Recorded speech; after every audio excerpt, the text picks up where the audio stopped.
My name is Terrence Gellner. I own Terry's Tasty Teas. I've been in business 10 years. I'm a graduate of Dominion Herbal College out of Vancouver, Canada. Up there, and with my experience, I can go back to Canada, work in a clinic as a herbal clinician, blending herbs for medicine. But down here, I'm just a citizen. So I've come to you tonight to hopefully shed some light on some herbs. I'm going to pick out a few popular herbs like ginkgo and pleurisy so that you have a full idea of why they do what they do and how best to enjoy them. I put together a small presentation. If you get this on your way out, that'd be great. It's something to take home and look at. Okay, we can start off with regular tea. Green tea has a reputation as being the super tea of the world, okay? It all boils down to one thing. Green tea just helps clear out the cholesterol in your blood, all right? Your body needs a certain amount of cholesterol to function, all right? So when everybody says, oh, cholesterol is a horrible thing, don't believe them. You need that, your cells need that to function. But what green tea does is it basically takes out the extra that builds up into sections and forms plaque within your arteries. And it keeps the arteries clean. Okay. Green tea is an antioxidant by nature. It just keeps the oxidants down. And if anybody tries to tell you anything more about green tea being some super drug, well, it really isn't true. It's all marketing. Again, marketing. It's good, excellent stuff. The question was bee pollen. What about it? Oh, another one of my favorite subjects because, ta-da, it comes from local honey. Okay, quick lesson on bee pollen. Okay, as the bees are coming in, they're loaded with all this yellow stuff, okay? And it's loaded on their legs. And bees have a natural oil that exudes on their body, so they get to collect all this pollen. Pollen is used to feed the young bees. It's mixed with the honey that's resident in the colonies, and it's used to feed the young bees. Ta-da, quick lesson. All right, beekeepers, baseball fields. Anybody watch baseball? Everybody watch baseball, great. To level a field, okay, in the outside, first through third base, they drop down a fence and pull it with a tractor, and it kind of levels out the ground, right? Great. Take that idea and miniaturize it and put it at the doorstop of the colony. Now the bees are coming back and they're all loaded with all this pollen. They come walking across and bounce up and down on this skirt, this metal skirt, and it bounces through the grate and falls into a collection bin. Ah, bee pollen. The farmer or the beekeeper collects all this, refrigerates it, and sells it to us. Okay, and we turn around and sell it to you. Now, what is it good for? The great stuff. The pollen that you get in your honey is the same pollen that has just been shaken loose from the bee's legs. Okay, what is it good for? It builds up your immune system. And that leads me into another herb. Okay? Bee pollen, if you're not accustomed to it or you're prone to be allergic to dust and flowers, start out with a quarter teaspoon a day. A quarter teaspoon. It's very strong stuff. Quarter teaspoon a day for a week.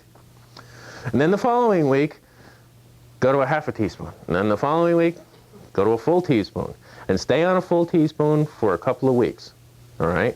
And if you find you have no negative side effect to that, go to a tablespoon every 2 days. And do that for maintenance. Okay? And you'll seldom be sick. You'll seldom have a sinus problem. It clears out your lungs. It's fantastic stuff. Okay? And here, one more touch on local bee pollen or local honey. Oh, I like this stuff. You move to an area whereby you're going to be there for a month or two, okay? Doing a new job or whatever, all right? Go find a local beekeeper. Because you'll be there 3 days and you'll start to get sick. You'll say, oh, why am I sick? I was just healthy 3 days ago. Because now you're in a totally different environment. You're absorbing totally different pollens from the area and your body's not used to them. Okay, so go get yourself some local bee pollen and start, yum. Okay? Great. You won't come home sick and your wife will really like it. Let's see. Okay, immunity. Very inexpensive herb. Olive leaves. Usually come from Greece, Turkey, or Italy. Okay? Fantastic stuff. Tastes horrible. Tastes horrible. Absolutely, blah. You'll get over it in a week. Okay? It's probably the #1 best herb I've ever found to build up the immune system all by itself. Better than echinacea. Has no negative side effects other than it tastes horrible. Okay? Olive what? I have it. Okay. Olive leaves.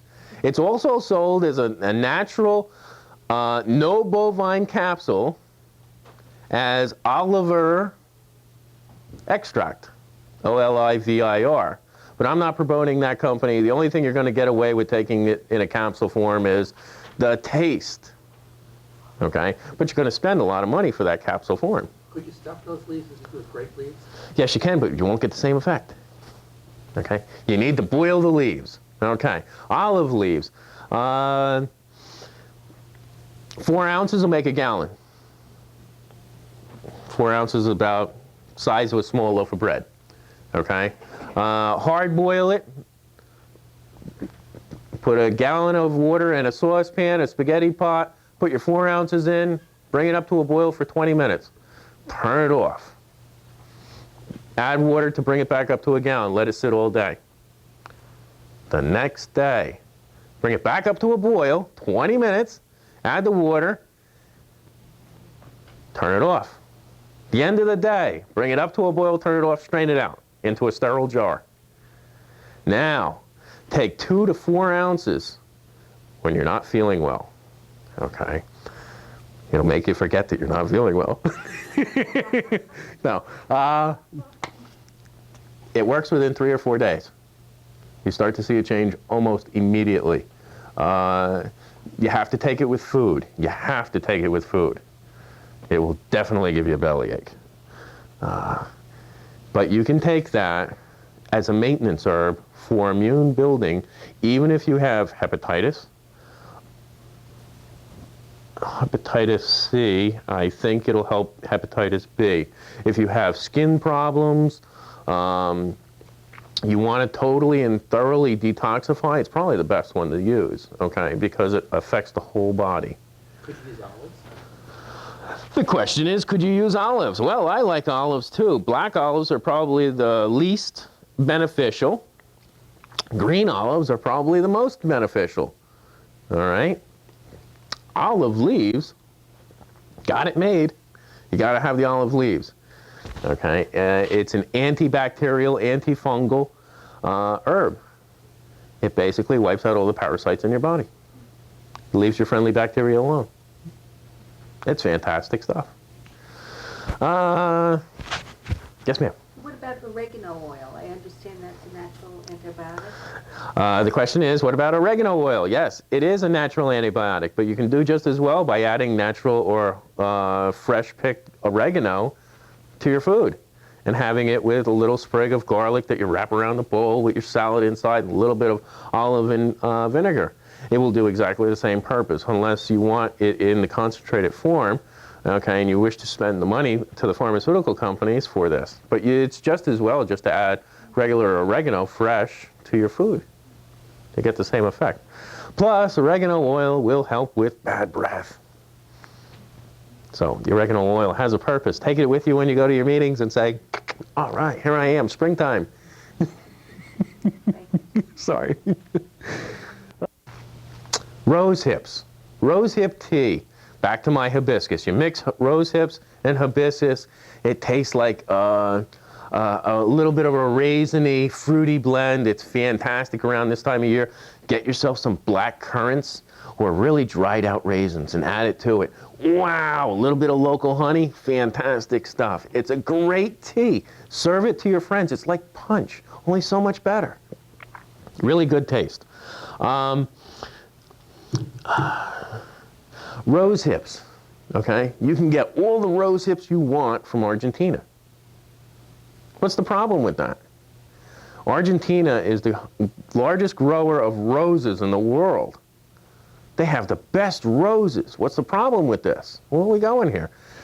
Argentina is also the biggest chemical user of the world for their roses. Okay? You can get better quality lasting roses grown in Holland, okay, that will last so much longer, all right? But to compete with the European market, the Argentinians have to use chemicals. All right, now, what do we do with all these rose hips that we have left over? Sell them to the Americans. They don't know anything. Okay? So here again, you need to know what's going on in the world and what they're using and what their past history is of their agriculture and farming. All right? So don't buy any ingestible rose hips from Argentina. And Vietnam is starting to import products into this country, okay? It's a wonderful thing. We're finally doing trade with them, but I hate to do any agricultural trade with them because of what we did to them in Vietnam, okay? We destroyed their crops. Now, 25 years later, okay, we're buying their crops. Gee, there's something wrong with this picture, okay? So if you're smart, you'll stay away from it. Otherwise, they'll have big problems. How do we know? I mean, a lot of things aren't labeled where they're grown, like the roses. The question is, how will we know where the products come from? The current state of the US FDA is, because of the World Trade Organization, it's not advisable for big business to tell you where the products you ingest come from or how they're created. And it's the US FDA at this time in our political climate that is not citizen friendly. Okay, and we can thank NAFTA and we can thank the World Trade Organization, predominantly the World Trade Organization, for that function. Keeping us in the dark, allowing us to eat all these Frankenstein foods that we create or the Europeans create, which alter the product of what we use in this country. Monsanto is probably the biggest offender for the agricultural environment in the United States and Canada. So, what do? Oh, you've got to do a lot of homework. And if you have enough savvy to get on your politicians' side and beat them up about the head and say, hey, look, I don't know what's in my stuff. You got to get me to know what's in my stuff. I need better labeling. And if enough of us get together and say that, they may all throw us in the loony bin or send us off to another island, but at least we'll have our say. Okay? It takes a long time to change this. There's a lot of money against us at this time. Yes, sir? What's your opinion on genetically altered soy things, which is in everything? The question is, what's my opinion about genetically altered soy things, which is in everything? Well, true. Genetically altered soy stuff is not good. Anything, in my opinion, okay, anything that you find that has soy in it is genetically altered to produce more soy. So the once positive effects of soy, high in vitamin A, high in vitamin D, high in minerals, okay, have been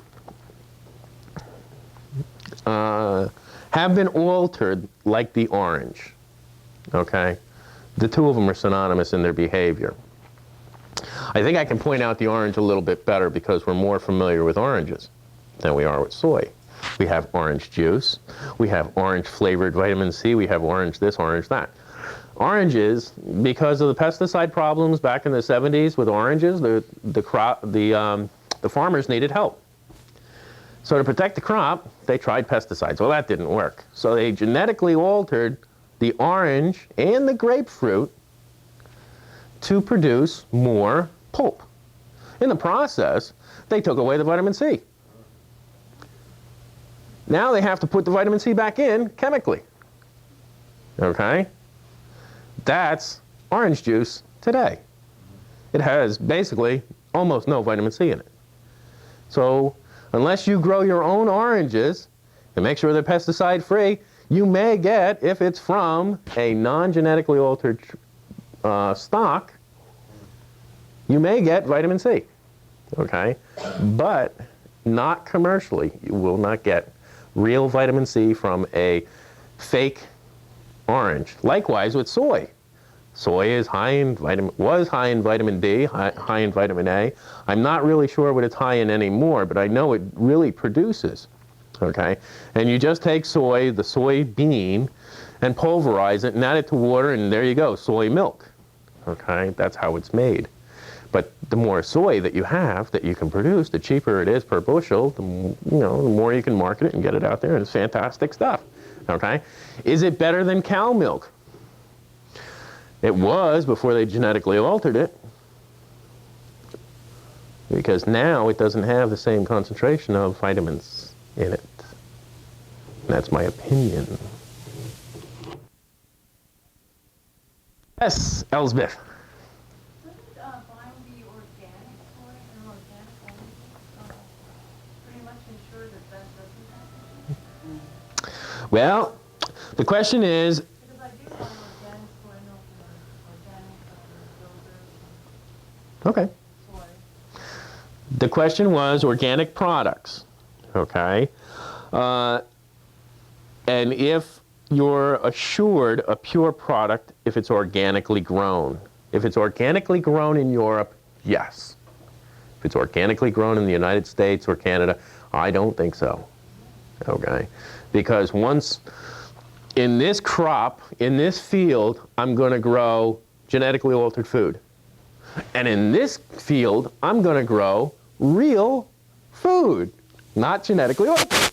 Okay, now I'm going to make a deal with the wind and the birds not to take seeds from here and dump them over here. And that's the problem with the United States and Canada. So it was, and they paid for the certification, so they mapped off that section of land and said, this is organic. But they're not telling you that the neighboring farm is not. Okay, and you can't get away with it because Monsanto provides 95% of the seeds used by the farmers in the United States and Canada. And of that stock, roughly 30 to 40% are genetically altered seeds. And it's growing. And the United States and Mexico and Canada are the biggest users of Monsanto seeds. They're not permitted in Europe. Yes, sir. Why would Europe be different? Europe passed laws back about 10, 15 years ago saying that we will not import products that were, and they have better, if you will, customs inspectors, okay, at the border than we do. They want to know proof positive that the food hasn't been tampered with before it comes into the country, all right? So the Europeans actually know the truth of what food we have in this country that we don't know the truth of. Because by international law and the Uniform Code of Commerce, which the whole world runs by, basically, if you're dealing with a capitalist society, maintains honesty by. So Europe is pretty much the only place in the world where you're going to find real food. Because they have a tighter control, because the governments there, even though they're not totally like ours, okay, do protect their people better than we do.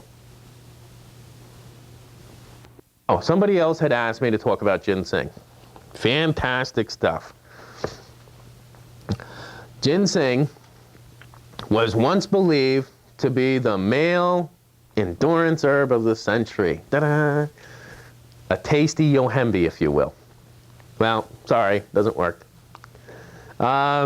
Basically, all ginseng does, okay, and there's 3 different major types of ginseng. There's white ginseng, which is grown in the United States and Korea. There's red ginseng, grown in Korea and China. And red ginseng is the strongest, okay? White ginseng just tastes better. They help your muscles to store, how do I say this without getting chemical? To store phosphates in the bones and in the tissue better and longer, okay? Which means when you go to perform, your body has energy resident from drinking the ginseng within, say, 20 minutes. Okay, so it helps increase the fuel to your muscles for endurance. Okay? And that's basically it on ginseng. Now there's a false ginseng called Siberian ginseng and Codinospis, Codnospisis. It's a Chinese herb. It's called the poor man's ginseng. Does exactly the same thing, just takes longer. And Siberian ginseng doesn't taste as good, but it does the same function to a lesser degree. Yes, so there are 4 varieties of ginseng you can possibly take. Which is the best way to take it? You ever see those little Chinese bottles that have the ginseng root in it? Okay, actually that's the best way, with the whole root in it. You drink down the liquid, which is just ginseng water, and eat the root. Ta-da, the best way to take it. Yes, ma'am. So would you take ginseng for the same effect as if you were carbo loading for like a endurance event? The question is, would you take ginseng if you were carbo loading for a gymnastics event? Yes, exactly. Endurance, Yes. like a marathon. If you were going on a marathon and you loaded up on carbohydrates and you wanted something to help boost all that, yeah, have a cup of ginseng. Or get yourself the little bottle, okay, of the ginseng water that's been sitting in that water for God knows how long. But that is probably the best way to do it. And there is some truth that there are some things out of China that are good. I want to touch on Echinacea. Echinacea is a trick herb. There are 4 different types of Echinacea grown in the world. Echinacea angustifolia, padilla, purpura, and I just can't remember the 4th one. Sorry, I'll have to get that to you. In strength, angustifolia is the strongest, but it's the worst tasting. The next one down is purpura. It's the best tasting, but it's not exactly as strong. And the least strong and the least tasting is padilla. Padilla is a Frankenstein herb. It's genetically created, echinacea. It was made for the industry because echinacea is an endangered herb, like golden seal.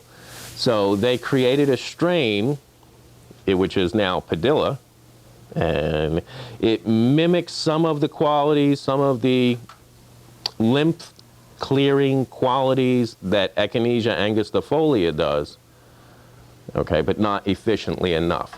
But they can say that it's in their product if they just have this available.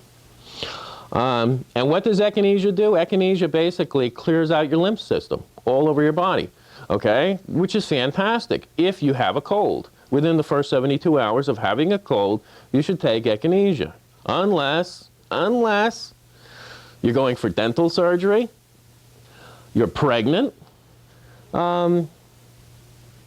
dental surgery, pregnant, what do you think here? Dental surgery, pregnant. I think that's it, just dental surgery and pregnant.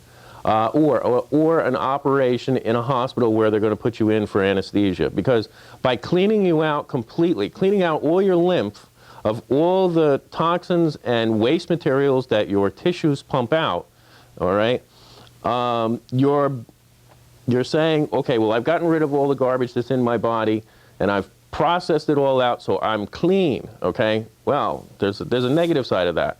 If you go in for surgery or you go in for dental surgery, whatever chemicals they pump into you will immediately fill up your lymph system, and you will be sicker than if you would have left your lymph system alone. Okay? Likewise, ginkgo. Ginkgo is a fantastic herb, but it takes about 2 weeks to work. Theoretically, what it does is it provides more oxygen in your body, So if you have lung problems, emphysema, pleurisy, you're asthmatic, you're old and you can't get enough oxygen in your body, it's a fantastic herb to take. But if you're, again, going for any kind of surgery, don't take it, because by widening the blood vessels and keeping them clean and providing more oxygen to your system, ginkgo, in a surgery situation, your blood will not clot properly. Okay, so it's a negative to have this herb.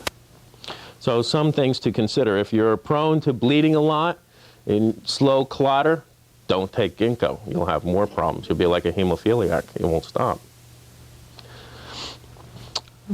Green tea. The best is Japanese sencha. The next is China or Taiwanese gunpowder. The next is China dragonwell. In antioxidants, white tea is not as high. Maybe it ranks number 9, but it tastes good. With that, thank you, ladies and gentlemen. Goodbye. Thank you so much. You're welcome. Wonderful, wonderful. Thank you.